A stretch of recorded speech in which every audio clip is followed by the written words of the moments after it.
अथ वेद स्वाध्यायः। इदानीं वेद स्वाध्यायो भविष्यति। अद्य यजुर्वेदस्य पंचमोऽध्यायस्य द्वितीय मंत्रस्य स्वाध्यायो भविष्यति।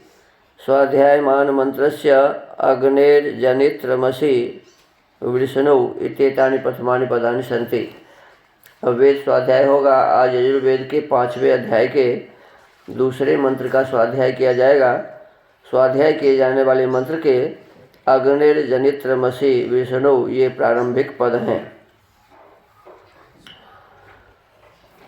ओम अग्निर्जनित्रमसि वृषणौ स्थ उर्वश्यस्यायुरसि पुरुरवा असि गायत्रेण त्वा छन्दसा मन्थामि त्रेष्टुभेन त्वा छन्दसा मन्थामि जागतेन त्वा छन्दसा मन्थामि।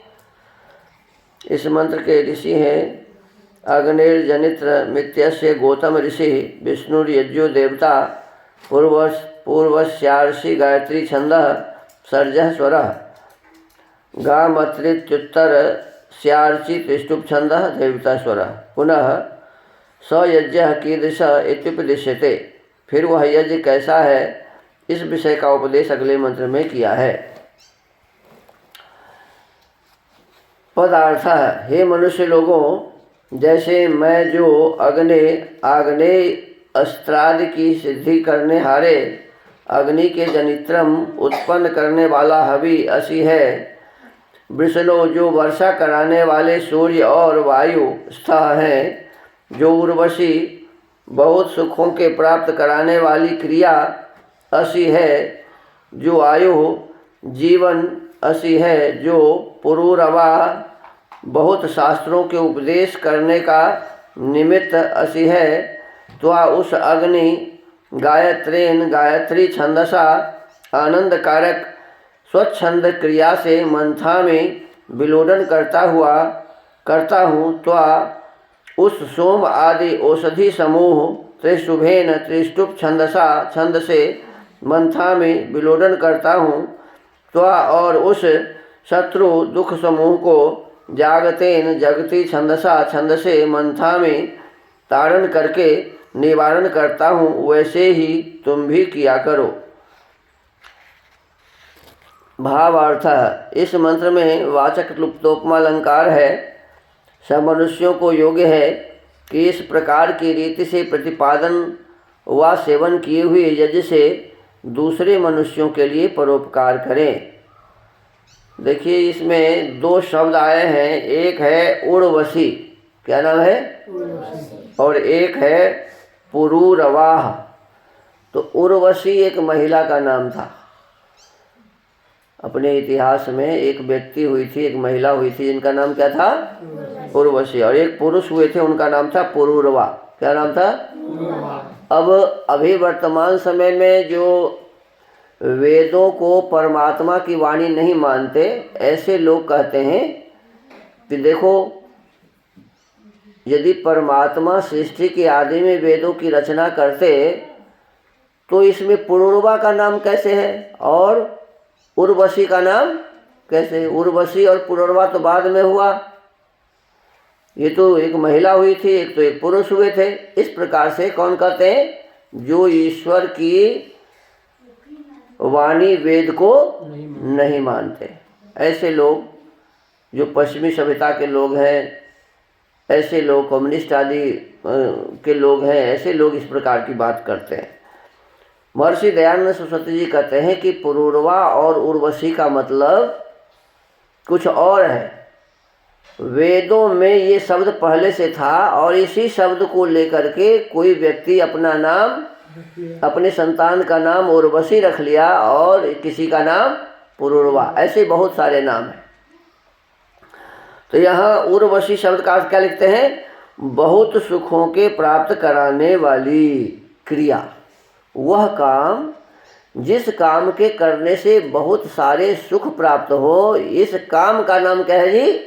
उर्वशी। ऐसे काम का क्या नाम है? और कोई यदि अपने संतान को इसी प्रकार से बनाना चाहे, कैसा जो बहुत सुखों को दूसरों को प्राप्त कराना चाहे, इस प्रकार की जो महिला होगी उस महिला का क्या नाम होगा जी? उर्वशी। तो वेदों में ही उर्वशी शब्द था, जिसका अर्थ है बहुत सुखों के प्राप्त कराने वाली क्रिया, और बाद में किसी महिला का भी ये नाम हुआ। ऐसे ही पुरूरवा शब्द आया है, कहते हैं बहुत शास्त्रों के उपदेश करने का जो निमित्त है। ऐसे व्यक्ति जो अनेक प्रकार के शास्त्रों को जानते हैं और दूसरों को उस शास्त्र का उपदेश करते हैं, ऐसे व्यक्ति को क्या कहेंगे जी? पुरूरवा। क्या कहेंगे? पुरूरवा। तो ये शब्द पहले से ही थे और लोग वेद से ही इस शब्द को लेकर के अपने संतानों का नाम रखा, अपने शिष्यों का नाम रखा। ये हमें जानना चाहिए। और कहा गया कि हमें इस प्रकार के यज्ञों का आयोजन करना चाहिए। हमारे अपने इस मनुष्य जीवन को सुंदर और सफल बनाने के लिए इस प्रकार के रीति को अपने जीवन में अपनाना चाहिए, जिससे हम दूसरों का कल्याण कर सकें, दूसरों की भलाई कर सकें, दूसरों का उपकार कर सकें, क्योंकि मनुष्य जीवन मिला ही दूसरों की भलाई के लिए। एक कवि कहते हैं कि परोपकाराय फलंति वृक्षाः। वृक्ष में, पेड़ में फल क्यों लगते हैं जी? पेड़ खाता है क्या? पेड़ के फल कौन खाते हैं? दूसरे खाते हैं। तो परोपकाराय फलंति वृक्षाः, वृक्ष में फल इसलिए लगते हैं कि ये इससे दूसरों का क्या हो? उपकार हो, कल्याण हो। और फिर कहते हैं परोपकाराय बहंती नद्या। नदी में जल नदी को पीने के लिए है क्या? नदी में जो जल है वो अन्य जीव जंतुओं को उपकार पहुंचाने के लिए है, सुख पहुंचाने के लिए है। तो परोपकाराय बहंती नद्या। फिर कहते हैं परोपकाराय दुहंती गावः। आपके यहाँ गाय तो है ना गौशाला में? गाय दूध देती है तो गाय पी जाती है, कुछ तो उसके बछड़े पीते हैं, वो भी दूसरा ही है। और हम आप पीते हैं, हम भी दूसरे हैं। तो हमारे आपके और उस बछड़े के उपकार के लिए गाय क्या दे रही है? दूध दे रही है। तो जैसे वृक्ष में फल लगते हैं दूसरों के लिए, जैसे नदी में जल बहती है दूसरों के लिए, जैसे गाय दूध देती है दूसरों के लिए, वैसे कहते हैं परोपकारार्थम इदम शरीरम। परमात्मा ने जो ये सुंदर शरीर हमें प्राप्त कराया, ये दूसरों के उपकार के लिए कराया। क्यों कराया जी? और मनुष्य जीवन पाकर भी यदि कोई किसी का उपकार नहीं करता है तो फिर वह मनुष्य नहीं है, फिर वह मनुष्य नहीं है। तो हमको आपको दूसरों की सेवा में अपना समय लगाना चाहिए। बढ़िया सुंदर बुद्धि विवेक प्राप्त कीजिए, सुंदर कार्य करिए और इससे दूसरों का कल्याण हो, ऐसा भाव आपके मन में हो और आप अपने इस शरीर से दूसरों का सदा कल्याण कर सकें, ऐसा कार्य सदा करते रहिए। तो आज बहुत ही सुंदर मंत्र था, हम सब ने इसका स्वाध्याय किया है। आज के इस स्वाध्याय के क्रम को यहीं विराम देते हैं। ओम।